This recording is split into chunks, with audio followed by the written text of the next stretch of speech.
बिहार में फिर से शिक्षक बहाली की प्रक्रिया शुरू होने जा रही है। आज के इस वीडियो में हम चर्चा करेंगे कि बीपीएससी टीआरई 3.0 में कौन कौन से महत्वपूर्ण बातें हैं और उसको विस्तार से हम लोग समझेंगे। साथ ही साथ इस वीडियो में हम चर्चा करेंगे क्या सीटेट जो अपियरिंग वाले स्टूडेंट जिन्होंने एग्जाम दिया है, क्या उसको बीपीएससी टीआरई 3.0 में शामिल होने का मौका मिल सकता है। और साथ ही साथ एसटीटी 2024 का जो शिक्षक अभ्यर्थी हैं, क्या उसको बीपीएससी टीआरई 3.0 कह लें या कह लें पूरक बीपीएससी टीआरई 3.0, क्या इसमें मौका मिलेगा। इन तमाम चीजों पर बात करेंगे। और साथ ही साथ क्या अधिक उम्र वाले को बीपीएससी टीआरई 3.0 में छूट मिलेगा कि नहीं मिलेगा, ये भी चर्चा करेंगे। और साथ ही साथ आखिर बीपीएससी टीआरई 3.0 की तैयारी कैसे करें, इसकी भी हम जानकारी साझा करेंगे। उससे पहले नमस्कार, मैं हूं हरे कृष्ण प्रकाश और आप देख रहे हैं साहित्य आजकल। साहित्य आजकल पर नए हैं तो सब्सक्राइब कर लीजिएगा, अपने तमाम साथियों तक साझा कर दीजिएगा। चलिए सीधे करते हैं मुद्दे की बात।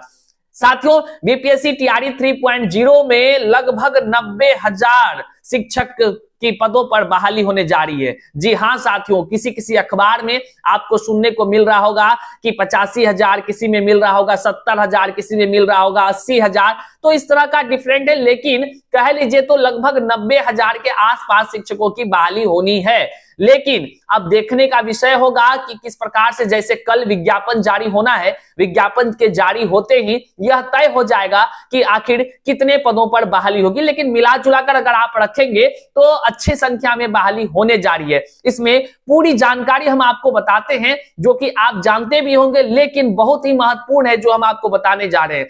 इसमें कक्षा 1 से 5, कक्षा 6 से 8, कक्षा 9 से 10, 11 से 12 कुल मिलाकर कहें तो सभी शिक्षक अभ्यर्थियों के लिए यह बीपीएससी टीआरई 3.0 आयोजित होने जा रही है। जैसा कि आप सभी जानते थे और जो है कि अगस्त में इसकी परीक्षा होनी थी, किंतु यह जो है कि जो पूरक रिजल्ट नहीं जारी किया गया बीपीएससी टीआरई 2.0 का, उसके बदले में बीपीएससी टीआरई 3.0 आ चुका है का कहने का मतलब है इसका जो है कि आवेदन की तिथि और परीक्षा तिथि भी घोषित कर दी गई है। अब आप जानना चाह रहे होंगे क्या है परीक्षा के लिए आवेदन की तिथि। आवेदन की जो तिथि है वो 10 फरवरी से 17 फरवरी तक है साथियों। जी हां साथियों, 10 फरवरी से 17 फरवरी। और इसकी एग्जाम की भी तिथि बीपीएससी के चेयरमैन साहब ने घोषित कर दिया है। वह एग्जाम जो होनी है अगले ही महीना मार्च में होनी है। मार्च में उसका जो तिथि रखा गया है वह रखा गया है 7 मार्च से 17 मार्च तक।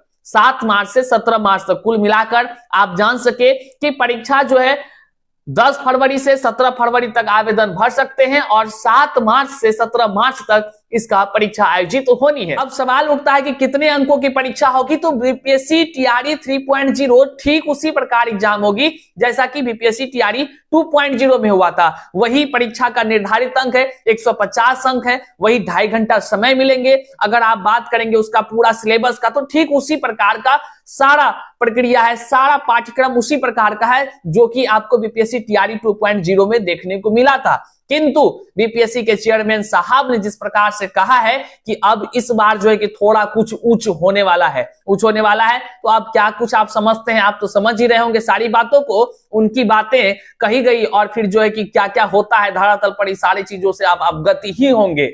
और साथियों, अगर भाषा आहर्ता की बात करेंगे तो भाषा आहर्ता वह उसी प्रकार है जैसे बीपीएससी टीआरई 2.0 में था, क्वालिफाइंग नेचर का है। मतलब कि आपको इसमें निर्धारित अंक लाना है, नहीं तो आप फेल हो जाएंगे।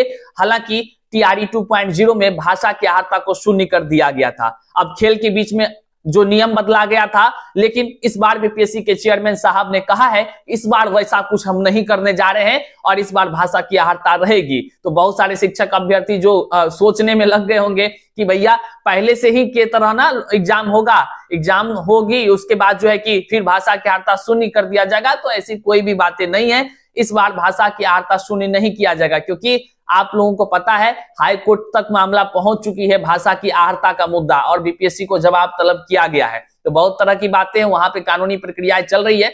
जो भी कुछ होगा निष्कर्ष तो बताएंगे ही, किंतु इस बार भाषा की आहर्ता शामिल है और आपको जो है कि निर्धारित अंक पास करना भी अनिवार्य है, नहीं तो आपको आगे का कॉपी चेक नहीं होगा। इस तरह की प्रक्रिया होने वाली है, ये चेयरमैन साहब ने खुद कहा है। और जिसमें कि आपको पता है भाग 1, भाग 2, भाग 3 3 प्रकार का होना है। और जो है कि पहले में अगर भाषा की होगी तो सेकंड में क्या है भैया आपका जीके जीएस होना है, और उसके बाद क्या है तो आपका जो है सब्जेक्ट वाइज इसका जो है कि रहना है, उसमें से क्वेश्चन पूछे जाएंगे। अब मुद्दा उठता है क्या सीटेट अपीयरिंग वाले को इसमें मौका मिलेगा? सीटेट अपीयरिंग कहने का मतलब है जो व्यक्ति सीटेट का एग्जाम दे दिया है, ये सबसे बड़ा बात है। और सवाल भी सबके मन में है कि क्या सीटेट के एग्जाम दिए हुए जो अभ्यर्थी हैं वह जो है कि इस परीक्षा में शामिल हो सकेंगे कि नहीं हो सकेंगे। देखिए इसका जवाब एकदम सीधा सीधा बीपीएससी के चेयरमैन साहब ने खुद दिया है। उन्होंने साफ शब्दों में कहा है कि आप जितने भी शिक्षक अभ्यर्थी बीपीएससी टीआरई 3.0 की तैयारी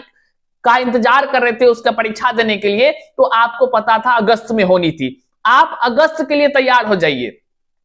यह जो हो रही है ना, यह पूरक परीक्षा समझ लीजिए हो रही है। पूरक रिजल्ट नहीं दिया गया तो पूरक परीक्षा सोच लीजिए दे रहे हैं, तो पूरक रिजल्ट के बदले पूरक परीक्षा, लेकिन पैसा जो है नया देना पड़ेगा, पूरक वाला में नहीं होगा, ये सब जान लीजिए। तो इसलिए आपको तभी शामिल होने का मौका मिलेगा जब सीटेट के अभ्यर्थी पास कर जाएंगे, वो भी निर्धारित आवेदन की तिथि से पहले। अगर वो पहले पास कर जाते हैं तो उसको बीपीएससी टीआरई 3.0 में मौका मिलेगा। ठीक, अगर बात करें एसटीटी 2024 में शामिल हुए शिक्षक अभ्यर्थियों को मौका मिलेगा कि नहीं, तो भैया उसकी दूर दूर तक कोई उम्मीद नहीं है, उसको मौका नहीं मिलने जा रहा है। और ये साफ शब्दों में बीपीएससी के चेयरमैन साहब ने प्रेस कॉन्फ्रेंस के दौरान कही है कि किसी भी प्रकार से कहीं से किसी भी प्रकार से एसटीटी 2024 के शिक्षक अभ्यर्थी इसमें शामिल नहीं हो सकेंगे, क्योंकि उसकी तो परीक्षा भी नहीं हुई है। कुल मिलाकर बात करें तो सीटेट अपीयरिंग वाले और एसटीटी 2024 वाले इस परीक्षा से वंचित रहेंगे। और अधिक उम्र की जो शिक्षक अभ्यर्थी बात करते हैं, तो अधिक उम्र की शिक्षक अभ्यर्थियों के लिए कह लीजिए तो एक फिर निर्णायक जो है कि संघर्ष की बारी फिर से आ चुकी है, क्योंकि बीपीएससी टीआरई 3.0 की जो ये परीक्षा आयोजित होगी मार्च में, इसमें भी टीआरई 2.0 के जैसा छूट नहीं दिया जा रहा है। ठीक उसी प्रकार होना है जिस प्रकार से अधिक उम्र की सीमा तय की गई थी, 37 साल और जो है कि 40 साल। ये तमाम शिक्षक अभ्यर्थी जानते ही होंगे। बहरहाल अब जिसका उम्र इससे अधिक हो गया है वह अपना जुगाड़ ढूंढिए, दिमाग लगाइए। कोर्ट कचहरी वाली बातों को भी दिमाग लगाना पड़ता है। तो जिस प्रकार की आपकी रणनीति है, क्योंकि आप तो मान लीजिए कि किससे मांगेंगे, हक मांगेंगे शिक्षा विभाग से, या जो भी आपकी जो मंशा है आप उस तरह की कार्यशैली को अपना सकते हैं, तभी जो है कि आपको हो सकता है कि आपको छूट मिल जाए। किंतु बहरहाल अभी तक जो है कि छूट मिलने की संभावना नहीं है। जो कहना साफ शब्दों में हम आपको कह रहे हैं, तो जितने भी शिक्षक अभ्यर्थी थे वो बीपीएससी टीआरई 3.0 का बेसब्री से इंतजार कर रहे थे, लगातार अखबारों के माध्यम से निकलकर सामने आ रही थी। किंतु यह संशय बना हुआ था क्या परीक्षा आयोजित तो होगी कि नहीं होगी, क्या फॉर्म भराया जाएगा कि नहीं जाएगा। सभी लोग अगस्त की बातें किया कर रहे थे। और जहां तक हम भी कहते थे, अभी भी एक बात कहेंगे जो आप समझिएगा, जहां तक अतुल प्रसाद साहब ने कहा है कि जो है कि बीपीएससी टीआरई 3.0 का हम आवेदन जो है कि आपको 10 तारीख से 17 तारीख तक हम लेने जा रहे हैं, तो आवेदन तो ले लेंगे, बहुत आसानी है, इसमें कोई दिक्कत नहीं है। परीक्षा जब आयोजित होने की बातें होगी, वहां पर चुनाव जो प्रक्रिया है, तो उस चुनाव आयोग का जो है कि कहीं ना कहीं कुछ ना कुछ संदेश इसमें मिलेगा, क्योंकि वह नोटिस मिलते ही जो है कि निर्वाचन आयोग का सब जो है कि अपने अपने व्यस्त हो जाते हैं, आप लोग सभी जानते हैं। लेकिन एक बात तो है, तैयारी करने का समय जो है बस 1 महीना ही है। आप और हम ये सोचकर ही इस पे काम करेंगे, तैयारी का जो अपनी रूपरेखा तय करेंगे कि परीक्षा हमारी मार्च में ही होनी है। अगर बढ़ जाए तो और अच्छी ही बात है, अगर नहीं बढ़े तो मार्च में जो निर्धारित तिथि है, परीक्षा तो वही समय पर निर्धारित तिथि पर ही होने जा रही है। अब तक का जो अपडेट है हम आपको बता पा रहे हैं। और किस प्रकार से आप जो है कि बीपीएससी टीआरई 3.0 की तैयारी करेंगे, इसके लिए हम आपको बुक पहले ही दिखा चुके हैं। वीडियो यहां तक देखे, हम आपका आभार व्यक्त करते हैं। अपने तमाम साथियों तक इस वीडियो को साझा कर दीजिए। मिलते हैं फिर से नई जानकारी के साथ, तब तक के लिए जय हिंद साथियों।